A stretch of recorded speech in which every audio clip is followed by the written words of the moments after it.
하나님은 우리와 함께 하시죠.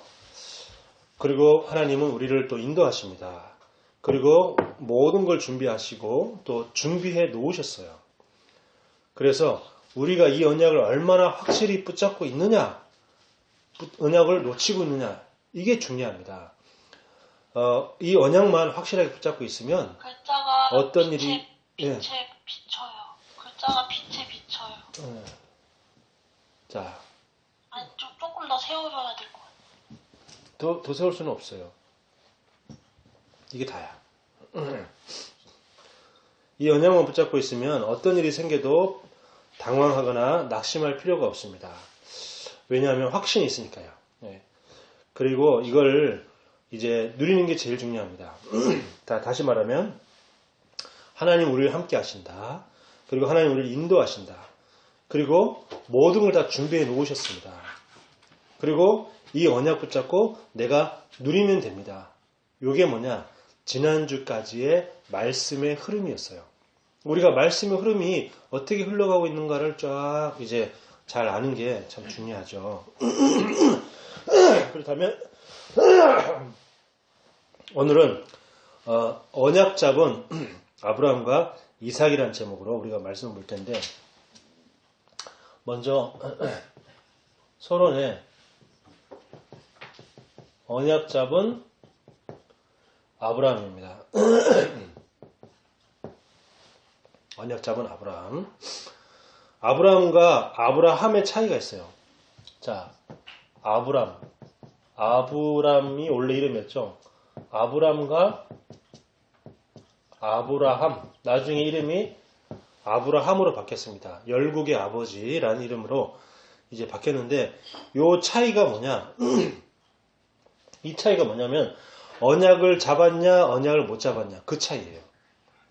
자, 이 사람이 원래 이 아브라함이었을 때는 하나님이 아브라함에게 본토 친척 아버지 집을 떠나라 했을 때 누굴 데리고 왔냐? 이 조카 롯을 데리고 나왔다니까요. 조카 롯을. 분명히 처음부터 본토 친척 아버지 집을 떠나라 할 때 처음부터 너로 말미암아 모든 족속이 복을 받을 것이다 라고 분명히 얘기했는데, 근데 조카 롯을 데리고 나왔어요.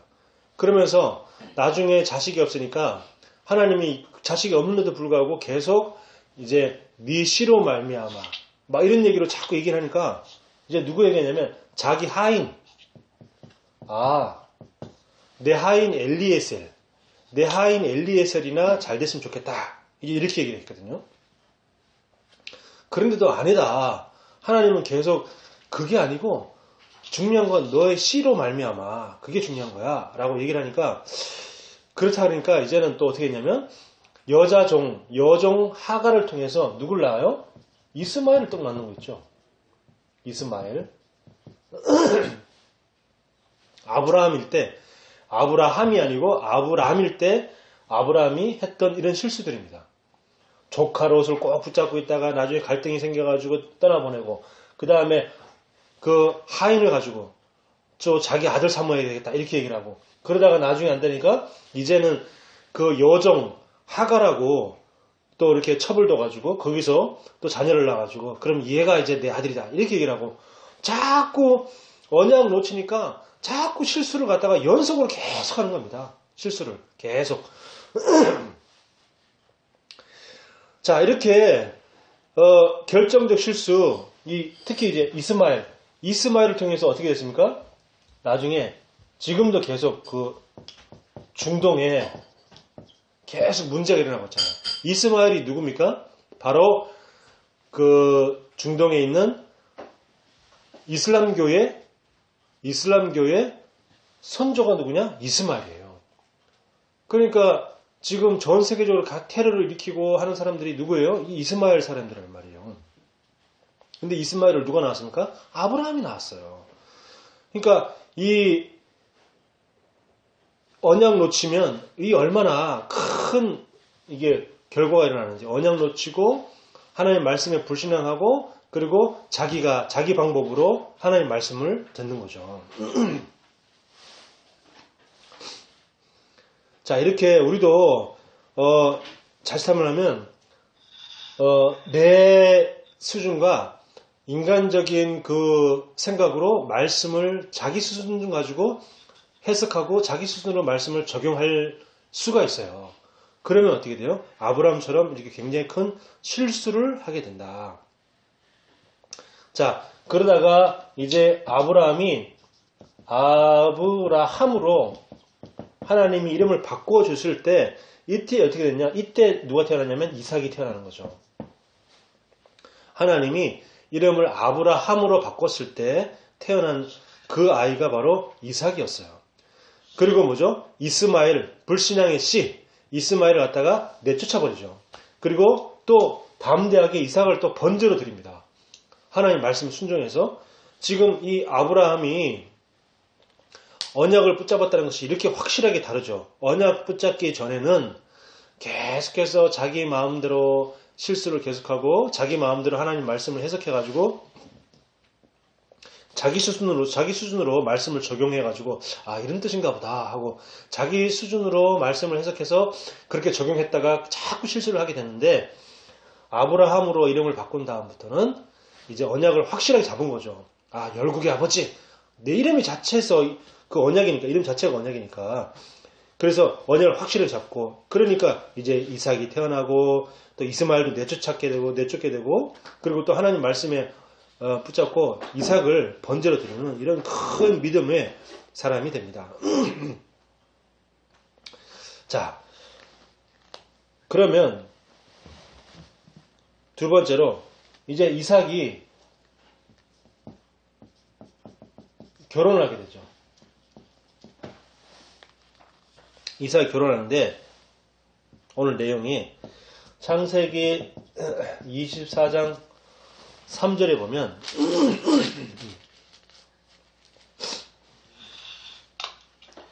이제 아브라함이 이렇게 얘기를 하죠. 자기 하인에게 아마 하인 엘리에셀에게 얘기한 것 같아요. 나는 너에게 하늘의 하나님 땅의 하나님이신 여호와를 가리켜 맹세하게 하노니 너는 내가 거주하는 이 지방 가나안 족속의 딸 중에서 내 아들을 위하여 아내를 택하지 말고 그랬어요. 자, 이 가나안 족속의 사람들에게서 아내를 택하지 말라. 그 말은 뭐죠? 언약을 모르는 사람과의 결혼은 안 된다는 거예요. 언약 모르는 사람과는 결혼할 수 없다는 거죠. 왜? 가나안 사람들은 다 우상 섬기는 사람들이니까. 가나안 족속 사람들은 다 귀신 섬기는 사람들이니까 이런 귀신 섬기는 사람을 내 며느리로 삼을 수 없다. 이렇게 말하죠. 자, 그리고 창세기 24장 4절에 보면 내 고향 내 족속에게로 가서 내 아들 이삭을 위하여 아내를 택하라 그랬습니다. 자, 내 고향으로 가라. 자, 이렇게 말합니다. 내 고향으로 하는 언약의 가정, 언약의 백성을 이루겠다 그 말이잖아요. 언약의 가문, 복음의 가문을 이루겠다. 자, 그러면서 창세기 24장 5절에서 8절. 이 벌써 아브라함이 언약을 얼마나 확실히 잡은지 알 수 있겠죠. 만약에 아브라함이 또 옛날처럼 언약을 놓쳤으면 아무하고나 결혼하면 어떠냐.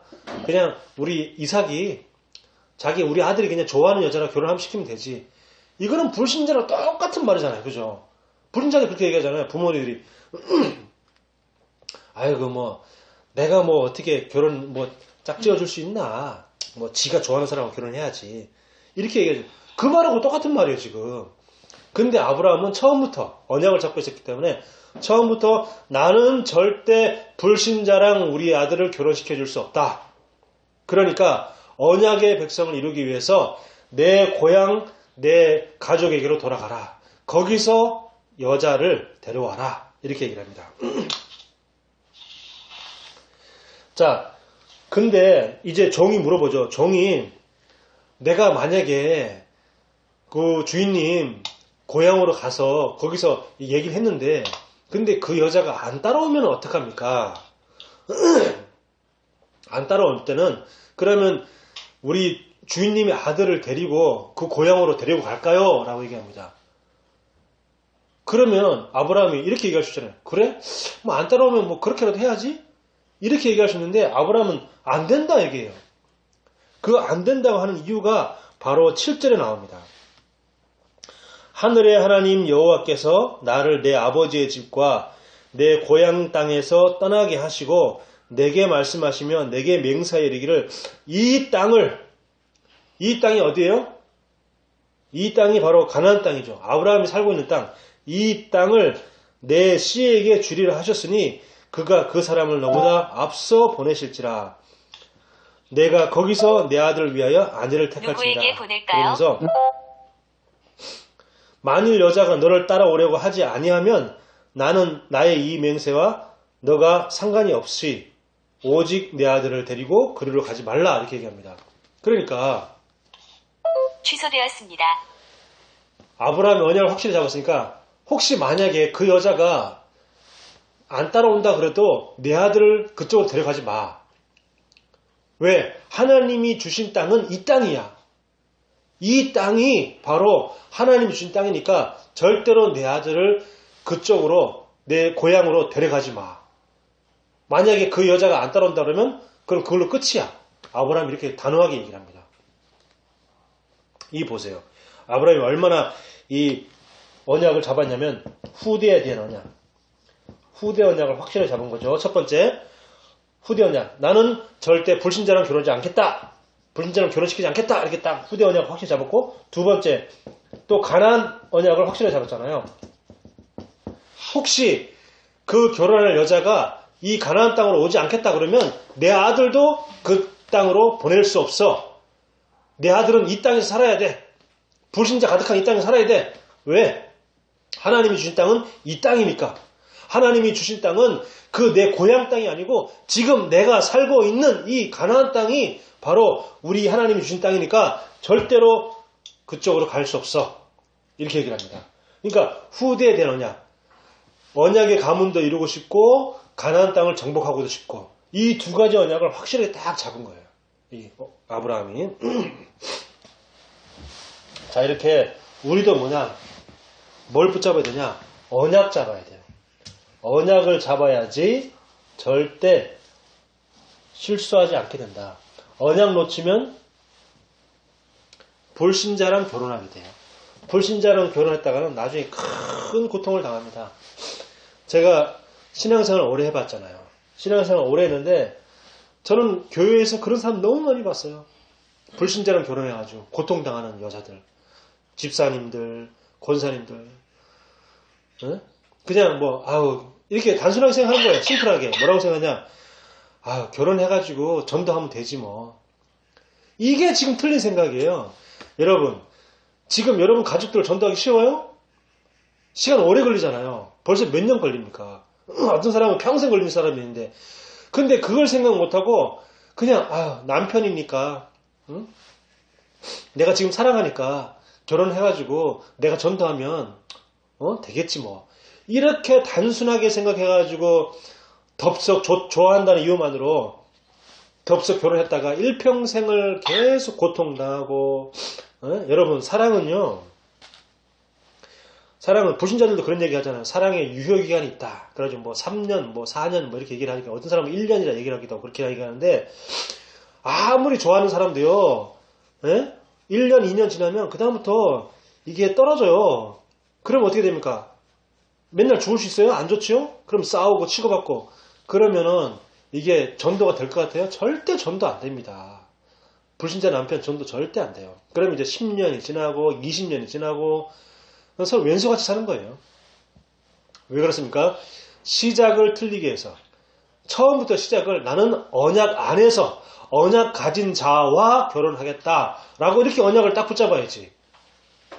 그냥 저 사람 참 내게 너무 친절해 주는데 저 사람 너무 나한테 착하게 잘해주는데 저 사람 결혼하고 싶다. 근데 불신자네? 내가 전도하면 되겠지 뭐. 기도하면 될 거야. 이렇게 너무 초딩학생 수준으로 단순하게 생각을 하니까 나중에 큰 고통을 당하게 됩니다. 어떤 사람은 이런 사람도 있어요. 그 사람이 불쌍하다고 그 사람이 불쌍하다고 가여워서 동정으로 결혼하는 사람도 있어요. 동정심으로.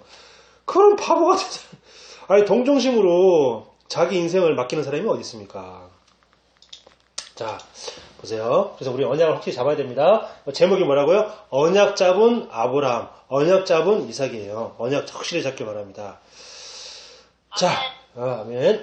자, 첫 번째, 이삭의 각인입니다. 이삭의, 여러분, 우울증을 앓던 여자가 자기 자식을 죽이고 또 자신도 아파트에서 뛰어내린 그런 사건 있었잖아요.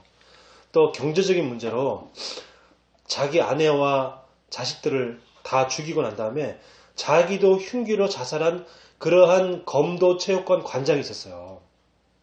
검도체육관 관장인데 경제적인 문제 너무 힘들다고, 그것도 아파트에 사는 사람이, 뭘 또 아파트에 사는 사람이 그렇게 힘들다고 또 아파트 갖다 팔아가지고 그렇게 하면 되지.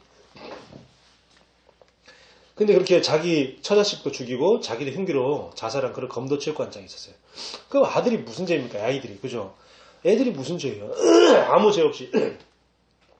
그냥 부모가 자식을 갖다가 물건으로 생각했기 때문에 내 자식은 내 물건이니까 내가 마음대로 해야 된다는 그런 틀린 생각 때문에 자식을 죽이죠.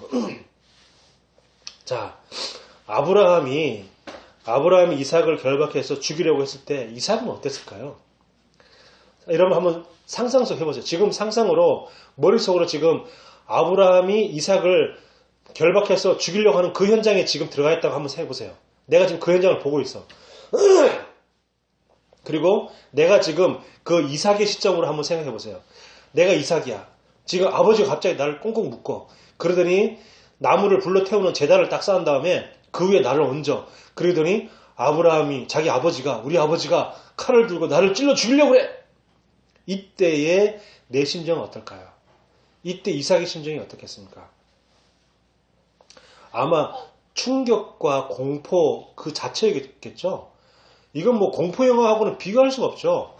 공포 영화는 그냥 아무리 무서워도 그냥 화면일 뿐이잖아요. 근데 지금 시퍼런 칼을 들고 지금 나를 찌르려고 지금 아버지가 칼을 들고 있는 그 모습이 바로 내 위에서 지금 펼쳐지고 있다 했을 때, 그건 진짜 그 공포와 그 충격은 말할 수가 없겠죠.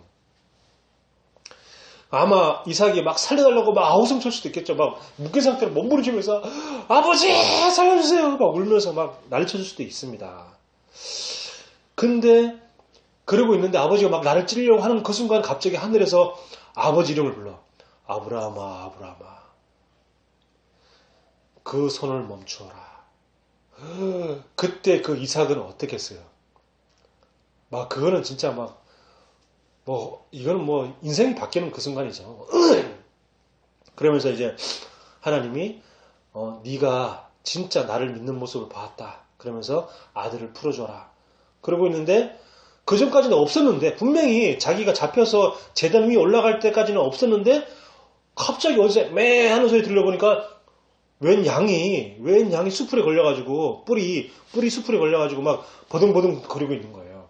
그래가지고 아빠가 이제 그 양을 갖다가 잡아가지고 자기 대신에 제단에서 죽이고 그 양을 갖다가 불에 태우는 그 제사하는 모습을 봤을 때, 그때의 그 이삭의 그 심정이 어떻겠어요? 완전히 복음이 확실하게 각인된 거죠. 왜? 경험과 체험으로, 충격과 공포로 복음이 각인된 겁니다. 뭐가요? 복음이 이삭에 완전 깊이 각인됐는데, 어떻게? 나 대신 순양이. 자, 이렇게 복음이 확실하게 딱 각인된 겁니다. 복음이. 누군가는 내가 죽어야 되거나 아니면 누군가는 나 대신 죽어야 되는데, 또 아무나 나를 대신해 죽을 수도 없어. 인간의 근본 문제는 누군가가 나 대신 죽어야 되는데 아무나 나를 대신해 죽을 수 있는 것도 아니고, 죄 없는 자가, 아무 죄 없는 자가 나를 대신해서 죽어야지만 내가 구원받는 거예요. 근데 하나님은 아무 죄 없는 독생자 예수 그리스도, 이 예수 그리스도를 그 희생양으로 그 이삭 대신 죽은 그 순양으로 예수 그리스도를 그 순양으로 삼아서 대신 우리를 위해 죽기까지 하게 하시면서 우리를 구원하신 겁니다. 이 복음이 이삭에게 완전히 충격으로 다가온 거죠. 자, 우리에게 마찬가지입니다. 우리에게 이 복음이 야 그렇구나 하면서 내게 충격으로 다가올 때, 이 복음이 나에게 감동으로 다가올 때, 이때 우리가 뭐요? 치유가 됩니다. 내가 언제 진짜 치유되어지고 특히 운명에서 내가 해방되냐? 바로 내가 이 복음이 나에게 충격으로 다가올 때, 아 그랬구나. 그러면서 이 복음이 나에게 충격으로 다가오고 내 감동이 되어질 때, 이때 뭐요? 우리 인생이 완전 운명에서 완전히 해방시켜버리는 겁니다. 완전히 운명에서 빠져나와버리는 거예요. 그러면서 이 복음이 우리의 영혼 깊이 각인될 때, 우리의 어떻게 해요? 우리의 이 영적 문제가 치유가 되는 거예요. 이 복음이 내게 깊이 각인될 때, 영혼 깊이 이 복음이 각인될 때 우리의 영적 문제가 치유되어지고요. 그리고 뭐요? 우리의 모든 이 과거는 뭐가 되냐? 다 발판이 되는 겁니다. 다 발판이.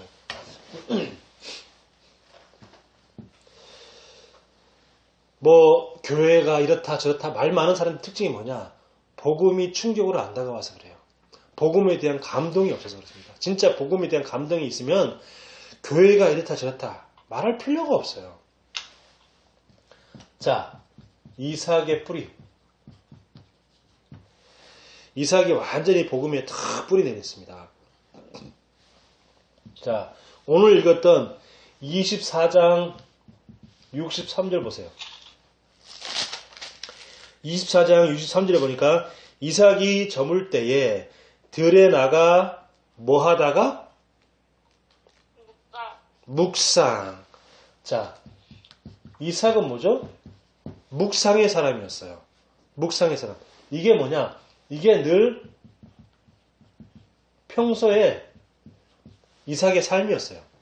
늘 평소는 뭐냐? 늘 평소에 늘 이삭은 말씀을 묵상하는 그런 사람이었어요. 자, 이삭은 오늘도 그 자기 아내를 데리고 오는 그날도 뭘 했냐? 복음을 묵상했습니다. 복음을 묵상했어요. 아, 흑암 권세를 완전히 박살내신 그리스도. 그래서 요한 1서 3장 8절에 하나님의 아들이 이 땅에 오신 것은 마귀의 일을 멸하려 하심이니라. 우리의 영적 문제를 완전히 해결하신 제사장 되신 그리스도. 그래서 로마서 8장 2절에 생명의 성령의 법이 죄와 사망의 법에서 너를 해방하였습니다. 그리고요, 또 우리의 완전 지역 배경, 영적 배경이 지역이에요. 영적 배경을 해결하신 선지자 되신 그리스도. 요한복음 14장 6절에 내가 곧 길이요 진리요 생명이니 나로 말미암지 않고는 아버지께로 올 자가 없느니라. 이 복음을 딱 묵상한 겁니다. 여러분, 복음을 여러분 날마다 묵상해야 돼요. 아, 복음은 내 과거 문제, 현재 문제, 미래 문제 다 끝난 거구나. 내 과거의 모든 그 영적 문제를 다 끝냈고, 그리고 내 지금 흑암에 잡혀있고 흑암에 나를 계속해서 속이는데 그 문제를 완전히 다 끝냈구나. 내 미래의 지옥 배경까지 완전히 다 끝낸 것이 복음이구나. 그렇다면 진짜 완전 모든 문제 끝났네? 복음 묵상. 이 복음 묵상하면서 이제 이삭은 뭐냐? 말씀을 묵상한 거죠. 가장 중요한 게 복음이고, 그 다음에 뭐냐? 말씀.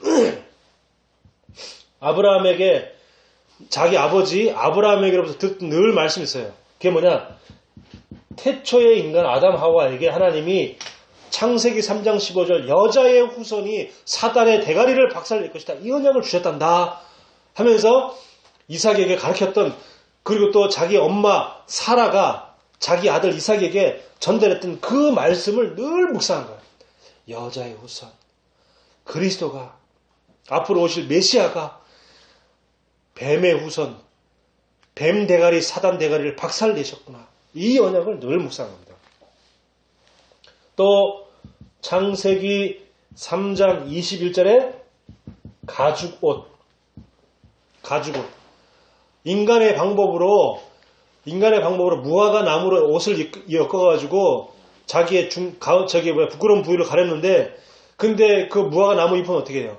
금방 말라요. 말르면 다 부서지면 또 새로 해야 돼. 근데 하나님이 아담 하와를 위해서 가죽옷을, 짐승을 잡아가지고 짐승 가죽을 벗겨서 그 짐승 가죽을 통해서 옷을 만들어서 입힌 거예요. 영원히 망가지지 않는 옷. 가죽옷. 영원한 생명. 이걸 갖다가 주신 거죠. 또 창세기 4장 15절에 아벨을 누가 죽였냐? 자기 형 가인이 죽였어요. 그래서 가인이 나는 이제 더 이상 고통받습니다. 나는 이제 분명히 사람들이 나를 죽일 겁니다. 라고 했을 때 하나님이 가인에게 뭘 줬냐? 표를 줬어요. 이 표를 가지고 있으면, 이 표를 보여주면 사람들이 너를 죽이지 못할 것이다. 그랬단 말이에요. 어마어마한 살인자라고 하는, 그것도 다른 사람이 아닌 자기 가족을, 자기의 친동생을 죽인 그런 친족 살인, 그런 어마어마한 죄인임에도 불구하고 이 표만 있으면 죽음을 면해. 이 예수 그리스도의 표만 있으면 우리가 죽음을 면해. 지옥을 안 가. 이 말씀을 묵상한 거예요. 그리고 창세기 6장 14절에 방주. 어떤 죄를 지은 사람도 방주 안에 타기만 하면 목숨을 살릴 수 있다. 영원한 생명을 얻는다. 이 방주. 이게 지금 다 언제 있었던 일입니까? 아브라함이 태어나기도 전에 있었던 일이에요. 그러니까 아브라함도 자기의 조상으로부터 이 언약을 전달받았고, 이 언약을 전달받은 걸 갖다가 다시 또 이삭에게 전달했는데, 이삭이 이 언약을 계속 전달받고 이 언약을 늘 묵상했다. 마찬가지입니다. 우리가 진짜로 두 번째로 이게 요거고, 그 다음 두 번째로 우리가 강단 말씀을, 하나님 주신 강단의 말씀을 늘 묵상할 때 그 말씀이 나의 말씀이 됩니다. 여러분, 말씀 묵상하지 않고 그냥 한번 듣고 흘러가잖아요. 그 말씀이 나에게 뿌리를 내리지 않아요. 말씀이 나에게 쫙 뿌리를 내려야 되는데 한 번 딱 듣고 주일 예배 딱 듣고 끝나잖아요. 그 말씀이 뿌리를 내리지 않아. 그래서 우리가 말씀을 날마다 묵상하는 거예요. 날마다 묵상. 우리가 지금 매일마다 지금 화상으로 다락방 하고 있잖아요. 화상으로 예배를 드리잖아요. 그때 계속 강단 말씀을 매일마다 확인하고 있잖아요. 매일매일. 왜? 그렇게 하면서 내가 잃어버렸던, 내가 잊고 있었던 강단 말씀을 다시 한번 확인하고 강단 말씀을 붙잡고 강단 말씀을 나에게 뿌리 내리게끔, 말씀을 뿌리 내리게끔 그렇게 하는 겁니다. 그렇게 되면 어떻게 돼요? 이제 체질이 되겠죠. 이삭의 체질. 이삭이 딱 복음이 각인되었습니다. 언제 각인됐어요? 경험을 통해서. 어마어마하게 나 대신 양이, 내가 죽어야 되는데 양이 대신 죽었네. 우리 대신 그리스도께서 대신 죽었네. 이 복음이 딱 각인된 겁니다. 충격과 공포로. 그 다음에 이제 이 이삭이 늘 말씀을 늘 묵상함으로 해서, 그죠? 말씀을 묵상함으로 해서 이 말씀이 쫙 뿌리 내리는 거예요. 그러면서 이제 이삭이 이제 체질되는데, 자, 잠깐 우리가 참고해야 될 게 뭐냐면, 이삭이 언제 결혼할 때가 나이가 몇 살이었을까요? 이삭이? 40세. 이삭이 40세 때 결혼합니다. 그게 어디 나오냐? 창세기 25장 20절. 자, 25장 20절에 보면 이렇게 나오죠. 이삭은 40세에 리브가를 맞이하여 아내를 삼았으니 그랬어요. 그죠? 자, 40세에 결혼을 했습니다. 40세에 결혼. 40세에 결혼했는데, 그러면 자기 어머니가 지난주에 우리 몇 살 때 죽었다 그랬죠? 이삭이 몇 살 때? 38. 그쵸?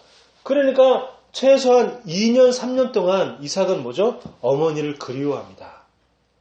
이게 얼마나 자기 어머니의 이 사라의 역할이 이삭이 굉장히 컸냐면, 이 보세요. 저기 24장 67절 이제 끝에 보면 이렇게 말합니다.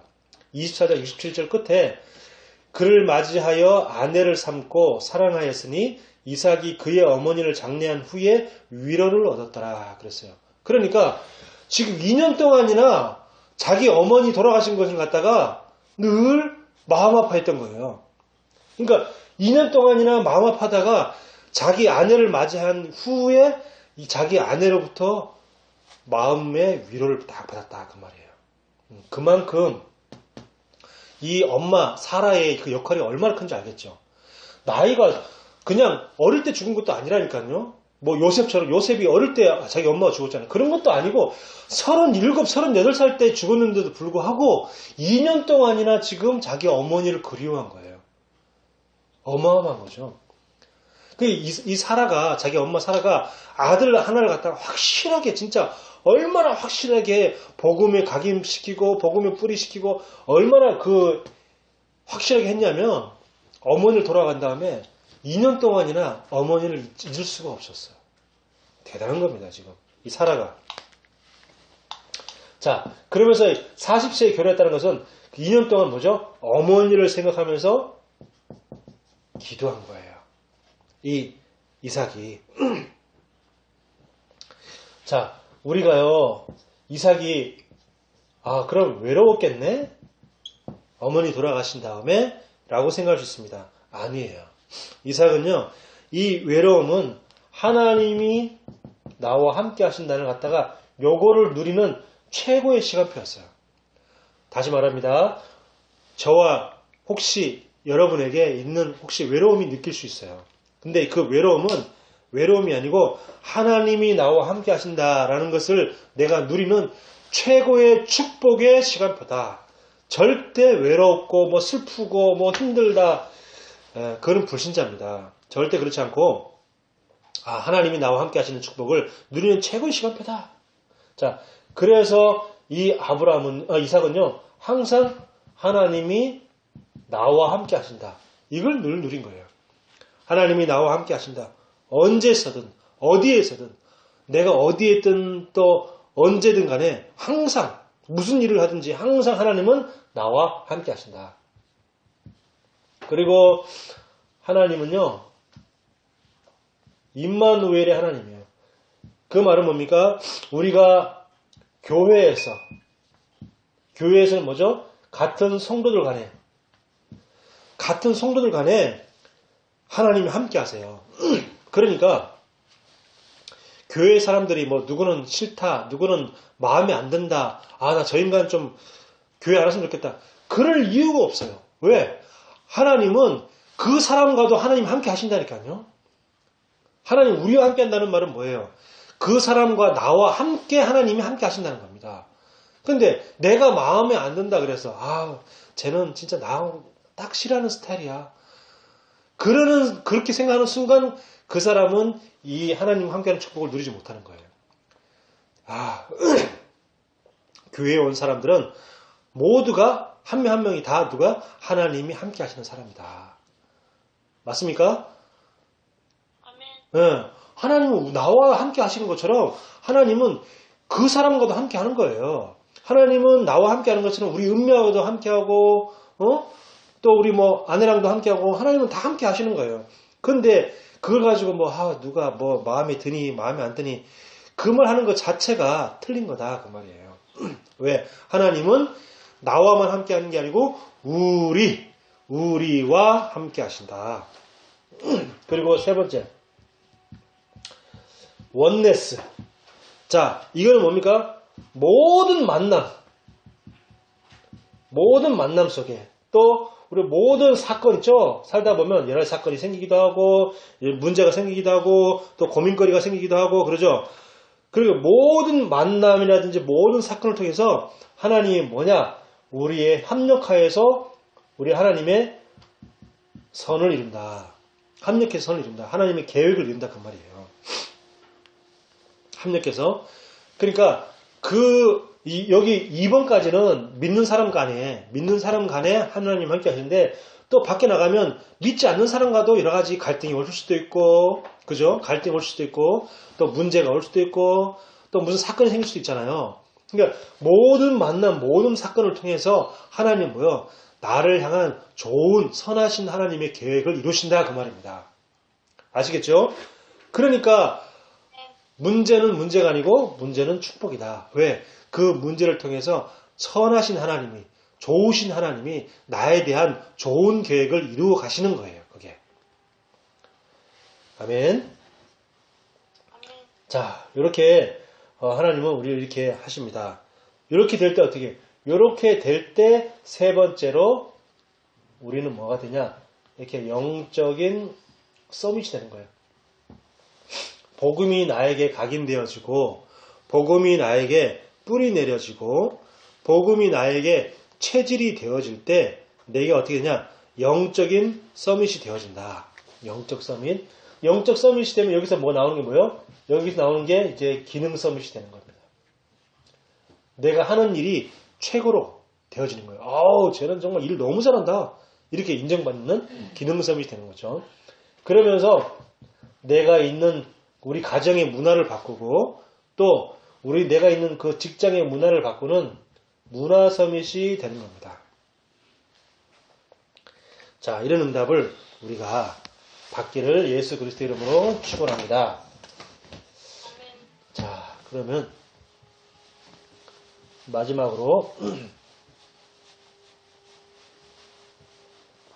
결론. 자, 우리 이제 결론은 지금 이제 벌써 2020년이 다 지나가죠. 그죠? 우리가 한 해가 시작한 지 엊그제 같은데 벌써 2020년이 다 지나갑니다. 지금 이제 뭐 2주 정도 남았죠? 2주 정도? 뭐 벌써 엊그저께 이제 막 1월달 막 시작한 것 같은데 벌써 크리스마스예요. 이번 주 금요일이 크리스마스야. 그래서 벌써 2020년이 마무리됩니다. 벌써 1년이 흘러갔어요. 벌써 우리가 한 살 또 먹었어요. 또 내년 되면 또 한 살 또 먹어. 시간이 금방 갑니다. 그래서 이제는 우리가 갱신, 나를 바꾸는 그 시간표가 되었다. 갱신이 뭘까요? 갱신이란 말은 나의 것을 내려놓고 하나님의 것, 하나님의 말씀을 붙잡는 것이 뭐냐? 갱신이에요. 내 생각을 내려놓고 또 내 것을 내려놓고 내 생각, 내 경험, 뭐 이런 거 여러 가지 많이 있잖아요. 내 거. 그런 거 내 것을 내려놓고 하나님의 것, 예를 들면 하나님의 말씀, 하나님의 기도, 하나님의 계획, 이런 모든 것, 그 하나님의 것을 붙잡는 것을 보고 뭐라 그러냐? 갱신이라고 얘기를 해요. 그래서 우리는 이제 새해를 맞이하기 위해서 진짜 필요한 게 뭐냐? 갱신이 필요합니다. 그래서 어떻게 하면 내가 갱신이 되어지냐 할 때, 자, 가장 중요한 게 하나님이 나와 함께하는 축복이잖아요. 하나님이 나와 함께하는 축복인데, 하나님이 나와 함께 하시는 그 축복을 누리는 나만의 방법을 찾으라. 하나님과 함께하는 그 축복을 누리는 나만의 방법을 찾으라. 여러분이 만약에 하루에 5분씩만 내가 하나님이 나와 함께하는 방법을 내가 어떻게 누릴까? 내가 말씀을 매일마다 기도 맞아 좋아요. 그러니까 그렇게 나만의 방법을 찾기만 해도 하나님이 응답하신다니까. 찾기만 해도 내가 갱신이 되어진다니까. 그럼 뭐요? 올해 계속 1년 동안 예배를 못 드렸어도 이 방법만 찾아도 올해를 1년을 산 보람이 있어요. 참 보람된 겁니다. 자, 그리고 뭐죠? 이제 어떻게 나를 갱신시키냐? 제일 먼저 복음을 딱 나에게 각인시키고, 그 다음에 강단의 말씀을 나에게 딱 뿌리 내리게 하고, 그리고 이제 기도에 딱 체주시킵니다. 요 방법을 찾으라. 어떻게 내가 복음을 각인시키고 어떻게 말씀을 내게 뿌리내리고 어떻게 기도 체질을 할 것인가 이 방법을 찾으라. 네. 말씀으로 기도. 네. 그렇게 이제 그걸 찾아서 이제 내가 직접 한번 해보는 겁니다. 자, 이렇게 해서 날마다 묵상하는 그 응답과 축복을 이제 내려주길 바랍니다.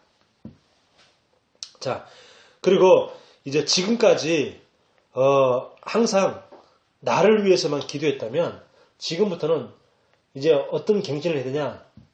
이제 교회를 놓고 기도하는 그런 갱신을 해야 돼요.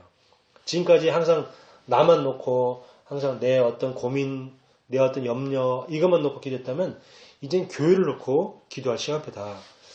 어떤 사람들은 이렇게 생각하는 사람이 있어요. 아, 교회는 목사님의 교회다 이렇게 생각하는 사람이 있어요. 그거는 완전히 응답 못 받는 사람입니다.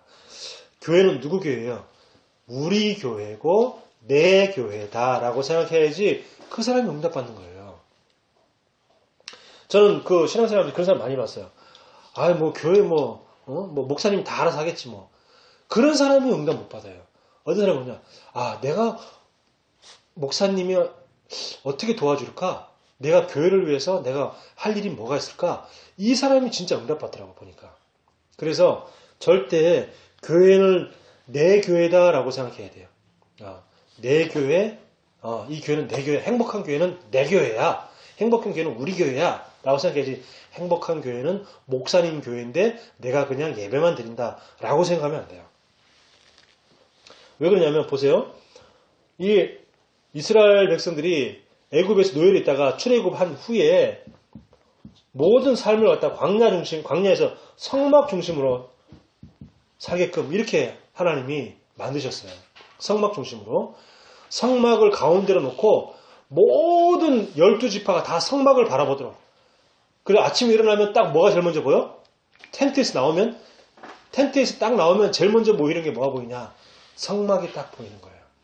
네. 그 이슬람 교도들은 하루에 3번, 4번씩 기도를 해요. 그냥 일하다가 말고 그냥 갑자기 일어나가지고 저기 밑에 뭐 이렇게 조그맣게 깔고 이렇게 기도를 한단 말이에요. 근데 기도하는 방향이 어느 방향이냐? 내가 어느 지역에 있든 내가 어느 나라에 있든 간에 항상 어디를 향해서 기도하냐면 메카, 그 이슬람 교의 성지, 그 메카를 향하여 항상 기도합니다.